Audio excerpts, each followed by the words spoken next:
আসসালামু আলাইকুম everyone, welcome to my new another videos. আজকে আবার একটি কেকের ডেকোরেশন আপনাদের সাথে শেয়ার করব। এই কাজটা আমার করা হয়েছিল চাঁদ রাতের আগের দিন। তবে আমি দেখুন কতটা অলস হলে ভিডিওটা আজকে এডিট করছি, আজকে ভয়েস ওভার দিচ্ছি। আসলে কি বলবো, আমার ভিডিও এডিট আর ভয়েস ওভার দেওয়া নিয়ে আমি খুবই নাই বলি। আজকে যে কেকের ডেকোরেশনটা শেষ পর্যন্ত অবশ্যই দেখবেন।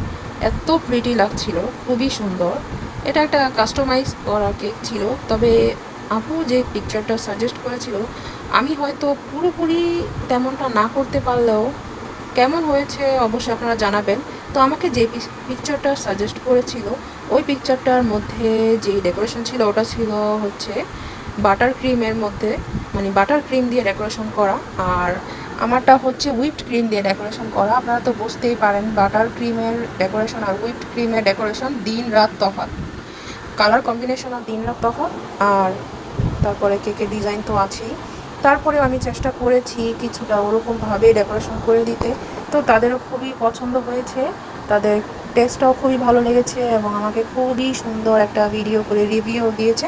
আমি সেই রিভিউটা আমার পেজে শেয়ার করে দিয়েছি, আপনারা দেখে নিতে পারেন। এটা ছিল ভ্যানিলা ফ্লেভারের 1 পাউন্ডের একটা কেক। এই কেকটা অর্ডার করা হয়েছিল চাঁদ রাতের জন্য। তো তারা কিছু ফ্রেন্ডরা মিলে চাঁদ রাত সেলিব্রেট করবে এর জন্য। তো এই তো আমি প্রথমে নীল রঙটাকে দিয়ে উপরে আকাশটা তৈরি করে নিলাম।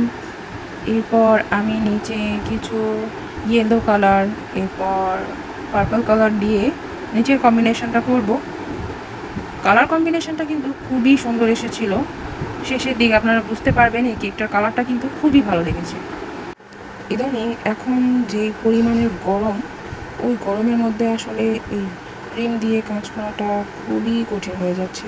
বারবার আমার ক্রিম গলে যায় আর আমি বারবার ক্রিমটা ফ্রিজে রাখি। আর ইদানিং তো ডেলিভারি দেওয়ার সময়ও খুবই ভয় লাগে, কারণ রাস্তা দিয়ে যেতে যেতে কিন্তু ক্রিমটা গলে যাচ্ছে। খুবই খারাপ অবস্থায় আমি আছি এখন। আমার মনে হয় শুধু আমি না, আমার মতো আরও অনেক আপুরাই এমন অবস্থায় হয়ে যাচ্ছে। এই দেখতেই পাচ্ছেন ক্রিমটা কতটুকুভাবে গলে যাচ্ছে, মানে খুবই খারাপ অবস্থা। এত গরম, যেই পরিমাণের গরমটা পড়েছে, এই গরমে কিন্তু মানুষও সুস্থ থাকতে পারছে না, মানুষও কিন্তু অনেক অসুস্থ হয়ে যাচ্ছে। তাই সবাই অবশ্যই সাবধানতা অবলম্বন করে থাকবেন, বেশি বেশি করে পানি খাবেন। আর বাহিরে যতটুকু সম্ভব না বেরোনি ভালো। যে অবস্থা বাহিরের গরমে, আমি যে আপনাদের পানি খাওয়ার কথা বলছি, বিশ্বাস করেন আমি মনে হয় এই পৃথিবীতে এমন একজন মানুষ যে সব থেকে পানি কম খায়। কি বলবো আর। আচ্ছা যাই হোক, এরপর আমি কিছু ডেকোরেশন করে নিচ্ছি। আর অফলাইনে আমি ওই চাঁদটাকেও বসিয়ে দিয়েছিলাম। চাঁদটা আমি করেছি ফন্ডেন্ট দিয়ে, আর যে উপরে ডালপালাগুলো আছে এগুলো আমি চকলেট দিয়ে করেছি। এরপর আমি এখানে অফলাইনে রামাদান কারিম যে লেখাটা, সেটাও লিখে নেব। এখন আমি এরপর ইয়েলো কালার দিয়ে সুন্দর সুন্দর কিছু ফ্লাওয়ার এঁকে নেব। আসলে আমি প্যালেট নাইফ দিয়ে তেমন একটা অভ্যস্ত না, তাই আমি এভাবে করে করছি নজল দিয়ে। তবে বিশ্বাস করেন প্যালেট নাইফের কাজ কিন্তু খুবই সুন্দর হয়।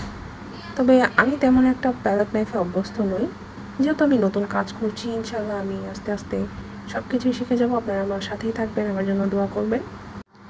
আপনারা যারা মুন্সিগঞ্জের ভেতরে থাকেন তারা কিন্তু অবশ্যই আমার কেকটা একবার টেস্ট করে দেখবেন, আমি কেমন কেকটা আর কি বানাই। সেটা অবশ্যই তো আপনাদের টেস্ট করা দরকার, তাই না?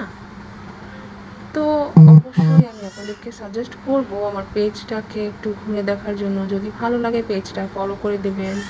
অবশ্যই পেজের আপডেট সম্পর্কে জানার জন্য আমাকে ইনবক্স করবেন। আর যা যা আপডেট থাকবে আমি তো অবশ্যই পোস্ট করে দেবো। তো কেকের ডেকোরেশনটা আপনাদের কেমন লাগলো অবশ্যই জানাবেন। আর ভালো লাগলে পেজটা প্লিজ লাইক ফলো করে আমার পাশে থাকবেন। সবাই অনেক বেশি ভালো থাকবেন। আল্লাহ হাফেজ।